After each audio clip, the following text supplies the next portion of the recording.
Don't get hung up on that one girl.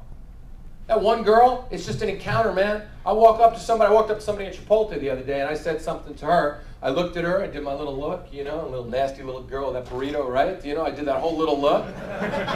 And I said to her, I said, man, you're getting the pork?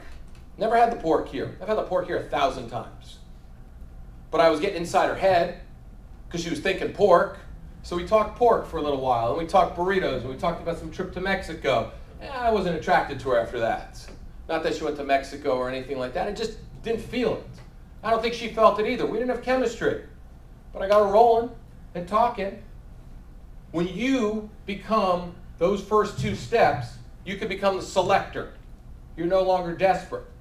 So how do you start this conversation now? Now that you're standing there, now that you know she's this nasty little girl, you know, you're just looking at her like this, and you know, she's looking at you wondering what the hell's going to come out of your mouth. Now you got to jump inside her head.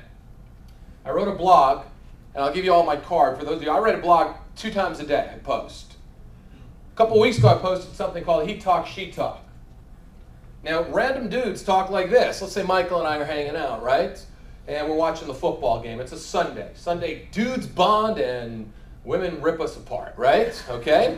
So Michael and I are talking. We're watching Kansas City Chiefs, Denver Broncos, okay? And I look at him and go, man, you think Priest Holmes is going to be able to run today? Michael goes, not quite sure, right? Then all of a sudden there's a girl over there. I go, check her out, right? And then all of a sudden Michael goes, you hungry? I go, yeah, I'm hungry. And then Michael says, what'd you do last night? I go, man, before I tell you about last night, man, let's go check out that girl again. Let's get some food. We're talking in 6 different things. We're random. Women, same thing, same city, different cafe, right? They're sitting there. Mary walks in, hugs Alice, hugs and kisses. We don't do the man hug till the very end. You know, the pat, pat, pat right on the back. We don't do the man hug till the end. We don't man hug in the beginning. Women hug right away. So all of a sudden Mary sits down next to whoever name I gave her, Alice or whatever her name is, right? How was last night? Oh man, that date was brutal. Tell me about it. And they go through 7 layers of that date. And they get deeper and deeper and deeper. So when men walk over to women, they're random. You like tuna? Sure I do. Hey, have you ever gone fishing in the Mediterranean? I did. And then they start talking about some Mediterranean fishing trip. She doesn't give a shit about your Mediterranean fishing trip. She doesn't care. You know what she cares about? She cares about what's inside her head.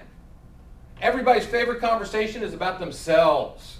Man, you just get someone talking about themselves and you listen, man, it's like verbal diarrhea coming out, man. You got to do is just stand there and just go, yeah, that's right, you're attracted to me. Dirty little girl, okay?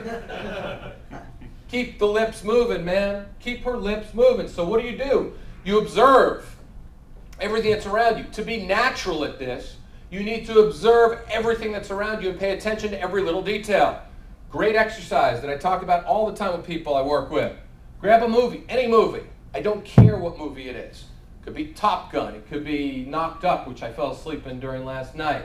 Watch one scene, 4 minutes. Watch it. And then pause it and write down everything you saw in that scene. What did the characters do? What did they talk to each other about? What was their body language? What did I notice about the clothing that they wear? What did I notice about this, right? Write it down. Then rewatch that scene again. If you get 20% right, you watch it again. You got to improve your memory. You want to be like the Danian Tomlinson is about to score a touchdown every single time. You want to smell that goal line every time because that's what you want. You want to be able to go up to that woman and get her or attract her or give yourself the best possible chance to do that. The only way to do that is to get inside her head. So when I walk over to a woman, my steps are, right? I look, I walk in, I make my entrance. I look directly in her eyes because I'm telling her I'm the alpha guy and you are actually, and you're mine. It's claiming them. You look someone right in their eyes and goes, you're mine. Okay, that's what people do. Powerful people do it. Bill Clinton, watch Bill Clinton work a room. Great video, YouTube it. Watch him.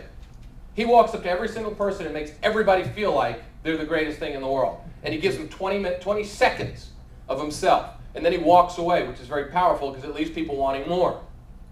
So when you walk over to a woman, okay, you're walking over powerful, you're walking over strong. You then need to talk to her, and you need to figure out what's going inside her head. Now, none of us are mind readers because if we were, we wouldn't be here. We'd be hanging out in some island, hanging out, having a good old time, right? Maybe we'd own a football team. Who knows? It wouldn't just be fantasy football. It would be a real football team. Because I know my friend Jeff would. Because if he had all the money in the world, he'd be Daniel Snyder. And he'd play with those little players, and it would be a lot of fun, right? So the fact is we're not mind readers. So what do we do? How do we get inside their head?